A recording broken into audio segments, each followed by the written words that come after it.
नमस्कार, जय हिंद, जय भारत। आज हम चर्चा करेंगे नैतिक सद्गुण पर। मैनेजमेंट जो है, फिलोसफी ऑफ मैनेजमेंट में जो नैतिक सद्गुण है, मोरल वर्च्यू है, उनका क्या रोल है। तो आज हम चर्चा करेंगे प्लेटो के मोरल वर्च्यू पर।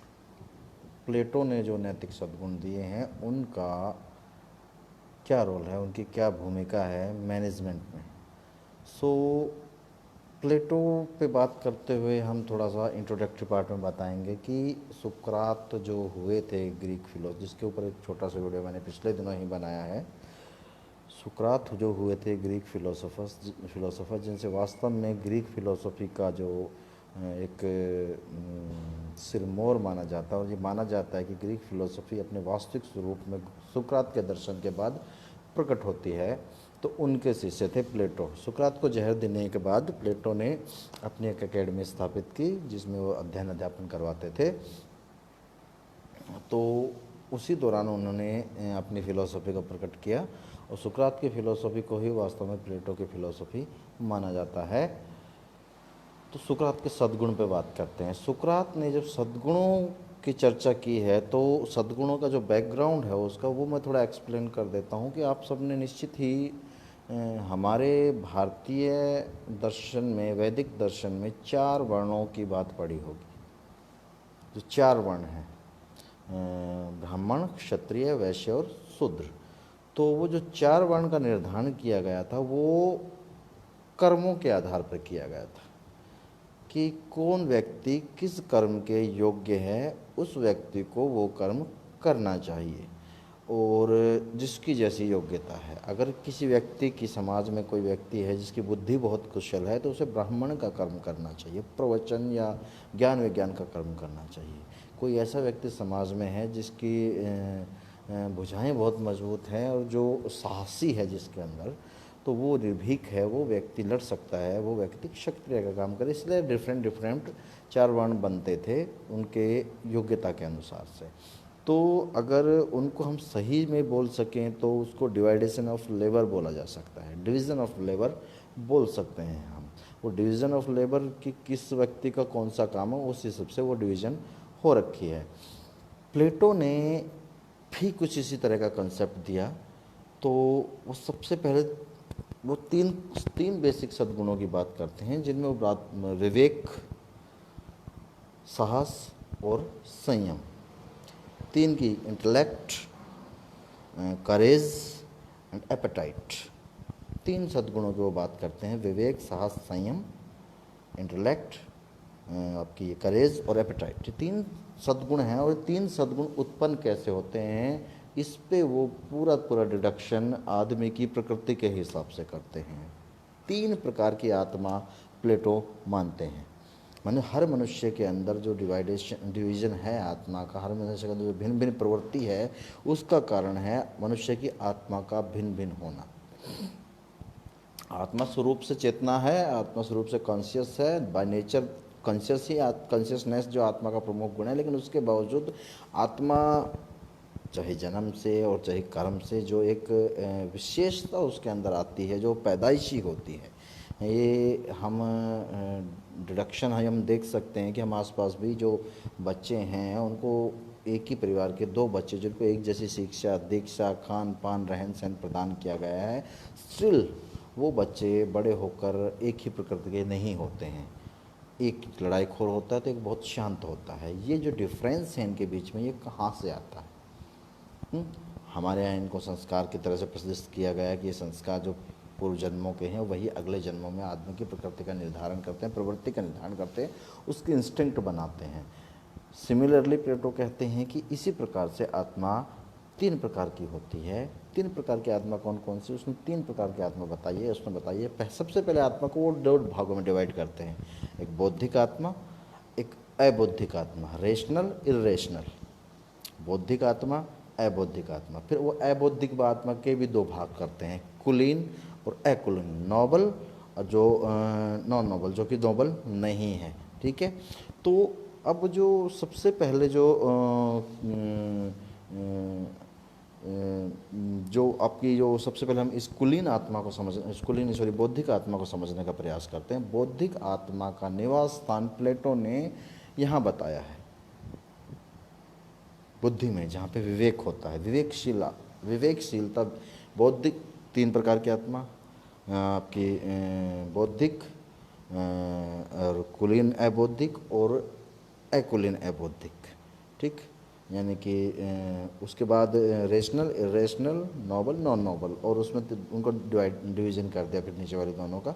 इसी तरह से उसने तीन सद्गुण बताए, विवेक, साहस, संयम, इंटेलेक्ट, करेज, एपेटाइट। तीनों, इन तीनों आत्माओं के गुण हैं। तीन आत्मा, उनके तीन गुण, उन तीन गुणों से समाज में तीन वर्गों का अस्तित्व होता है, तीन वर्गों का निर्धारण होता है, जो तीन प्रकार के भिन्न भिन्न कार्य करते हैं। कौन से तीन वर्गों का निर्धारण होता है? एक वो जो शासन करने वाले होते हैं, एक वो जो अध्ययन अध्यापन करने वाले होते हैं, एक वो जो उत्पादन करने वाले होते हैं। जो शासन करने वाले होते हैं वही अध्ययन अध्यापन करने वाले होते हैं। दूसरा जो वर्ग है जो लड़ने वाले होते हैं, जो योद्धा होते हैं, दूसरा वर्ग, वो योद्धा वाले जो होते हैं वो दूसरे होते हैं। तो कहने का मतलब, विवेक, सबसे पहले बौद्धिक आत्मा का जो गुण है वो विवेकशीलता है। विवेकशीलता के अंतर्गत जो बौद्धिक आत्मा काम करती है वो हमारे समाज में, हमारे देश या राज्य में जो शासन का कार्य है और जो अध्ययन अध्यापन का कार्य है वो इस आत्मा के द्वारा, इस आत्मा का प्रभाव जिस व्यक्ति में होता है उनके हिस्से आता है। दूसरी आत्मा होती है निर्बौद्धिक, यानी अबौद्धिक कुलीन आत्मा। बौद्धिक है पर कुलीन है। उस आत्मा का जो आपका वो है गुण है वो है साहस, यानी करेज। और उससे जो समाज में जो वर्ग उत्पन्न होता है उस वर्ग को कहते हैं योद्धा, जो समाज के रक्षा का कार्य करते हैं, लड़ने का कार्य करते हैं। तीसरा जो आत्मा का गुण है वो है अबौद्धिक अकुलीन, ठीक है, इरेशनल, नॉन नोबल। तो वो वहाँ पे उस आत्मा का जो विशेष जो गुण है वो है वहाँ पे एपेटाइट, यानी संयम, ठीक है। तो संयम जो है वो टॉलरेंस, जो संयम जो है वो उस आत्मा से जिस वर्ग की उत्पत्ति होती है उस वर्ग को समाज में, उस कृषक, मजदूर या निर्माण उत्पादक या व्यापारी या किसी, सब के सब उसमें आ जाते हैं जो कि समाज में उत्पादन का कार्य करते हैं। आप ये तीनों वर्ग प्लेटो ने तीन सद्गुण के आधार पर निर्धारित किए हैं, समाज को इन तीन वर्गों में बांटा है और ये तीन वर्ग अपना अपना कार्य करते हैं। आप इन तीनों को तुलना बिल्कुल क्लियर कट जो तीन वर्ग हैं, ब्राह्मण, क्षत्रिय और वैश्य, उनसे कर सकते हैं। चौथा जो है एक वर्ग और समाज में होता है जिसको प्लेटो ने, जो कि जिसकी चर्चा प्लेटो अलग से करते हैं। तो ये तीन नैतिक सद्गुणों के आधार पर तीन विभाजन हैं उनके, विवेक, साहस, संयम। और चौथा जो उन्होंने नैतिक सद्गुण बताया वो बताया है न्याय, जस्टिस। न्याय की डेफिनेशन, न्याय की परिभाषा देते हुए प्लेटो कहते हैं कि जो जिसके योग्य है वो उसे प्राप्त होना चाहिए, यही न्याय है। जो जिसकी योग्यता के अनुसार, जो जिस योग्यता के अनुसार लायक है, नोबल है, उसको, राज्य को वो उसका अधिकार देना चाहिए और वो अपनी योग्यता के अनुसार ही कर्तव्य उसे करना चाहिए। अगर सब व्यक्ति अपनी योग्यता के अनुसार अपना कर्तव्य का निर्वहन करेंगे, सब व्यक्ति अपनी योग्यता के अनुसार उनको अधिकार मिलेगा, तो समाज एक बिल्कुल सुगठित समाज होगा और वो निरंतर विकास करेगा, उसमें कोई दिक्कत नहीं है आएगी, क्योंकि इसको उन्होंने नेचुरली समाज का डिवीज़न जो है वहाँ पे कर दिया है। हमारे यहाँ भी तो मैं थोड़ी सी अलग हट के इस पर चर्चा करना चाहूँगा। एक ऐसा वर्ग जिसको बात प्लेटो नहीं करता, वो था दास। तो उनके अंदर वो कौन गुण नहीं देखते थे। उन्होंने कहा कि जो भी पकड़े जाते हैं युद्धबंदी के रूप में वही हमारे दास हैं। और दास रखना जो था वो दास प्रथा का वहाँ पर कुछ समय बहुत चलन था वेस्टर्न में। और युद्धबंदी पकड़े जाते थे या समाज में कोई जो खो जाता था, नहीं था होता था किसी का कोई, उन सबको दास के अंतर्गत रख के उन्हें बहुत शोषण उनका किया जाता था। तो वो एक अलग ही श्रेणी में उन्होंने रख दिया। सो ये तीन गुण और ये तीन तरह का वर्ग, अब ये तीन सद्गुणों की उत्पत्ति करते हैं। उत्पत्ति ऑटोमेटिक वो आत्मा के अनुसार उनके अंदर है। दो है विवेक, साहस और संयम। और इन 3 सद्गुणों से बनने वाले जो 3 लोग हैं, उनको जब उनका अधिकार और कर्तव्य डिस्ट्रीब्यूट किए जाते हैं, वितरित किए जाते हैं, तो समाज में न्याय की स्थापना होती है। न्याय का अर्थ है जो जिसका प्राप्य है वो उसे मिलना चाहिए। What I deserve I must get. जो मैं डिजर्व करता हूँ वो मुझे अवश्य मिलना चाहिए। जिसके मैं योग्य हूँ मुझे अवश्य मिलना चाहिए। अब आपकी योग्यता कर्म की, जिस कर्तव्य की है, जिस कर्म की, आपको कर्म भी मिलना चाहिए। और आपकी योग्यता जिस अधिकार, जो पेशा पाने की है, वो आपको पेशा भी मिलना चाहिए। तो आपको उसी के अनुसार आपका डिवीज़न जो है वो आपका जो है वो विवेक, साहस और संयम के आधार पर डिवीज़न कर दिया जाता है कि कौन लोग शासन चलाएंगे, कौन लोग रक्षा करेंगे और कौन लोग समाज में उत्पादन का कार्य करेंगे। जो जिसका गुण है वो उस हिसाब से डिवीज़न। अब मैनेजमेंट में इसकी क्या भूमिका है? यही तो मैनेजमेंट में भूमिका है। स्पष्ट हम यही तो करते हैं। ये आज भी उतना ही एप्लीकेबल है सोसाइटी में जितना उस समय एप्लीकेबल है। हम यही करते हैं हमारे समाज में। जो जिसके हम एक डिग्री बांटते हैं और उसकी योग्यता प्रदर्शित करते हैं और उस योग्यता के अनुसार उसे पैसा देते हैं। लेकिन हमने ये कर दिया है कि जो जिसकी इंस्टिंक्टली जो जिसके योग्य है उसकी बजाय हमने उसके ऊपर एक दूसरी योग्यता थोप दी। वो 3 इडियट मूवी आई थी जिसमें ये सब चीज़ें बताई गई हैं कि आप क्रिकेट खेलने को शौकीन हो और आपको इंजीनियर बना दिया गया, तो आप इंजीनियरिंग जो है वो अच्छे से नहीं कर पाओगे। समस्या ये आएगी। तो इसकी बात हम यहाँ पे कर रहे थे। अब हम आगे अब मैनेजमेंट में इसकी भूमिका पर हम बात करते हैं। मैनेजमेंट में इसकी स्पष्ट रूप से भूमिका है। मैनेजमेंट में मैनेजर का या जो मालिक है, डायरेक्टर है, किसी भी तरह से मैनेजमेंट का यहाँ से तात्पर्य सिर्फ एक कंपनी या फर्म से नहीं है। कोई भी इंस्टीट्यूशन, कोई भी संस्थान इस योग्य है, मतलब कोई भी इंस्टीट्यूशन, कोई भी संस्थान, कोई भी कार्य, कोई भी टास्क, कुछ भी आप उठाते हो उस सब में मैनेजमेंट बहुत आवश्यक होता है। मैनेजमेंट उस सब में किया जाता है और करना पड़ता है। आप कोई शिक्षण संस्थान ले लो, उसमें एक सिस्टम है, उस सिस्टम के हिसाब से सबको सेट किया गया है। तो उसमें जो एक वर्ग, जो एक क्लॉज, एक अलग वर्ग बन जाता है। जैसे डिपार्टमेंट है तो डिपार्टमेंट में जो हेड हो जाता है वो वहाँ का मैनेजर हो जाता है। तो उसके अंतर्गत जो भी चीज़ें उनको वो मैनेज करता है। यूनिवर्सिटी का जो मैनेजर है वो वाइस चांसलर हो जाता है, वो उनको मैनेज करते हैं।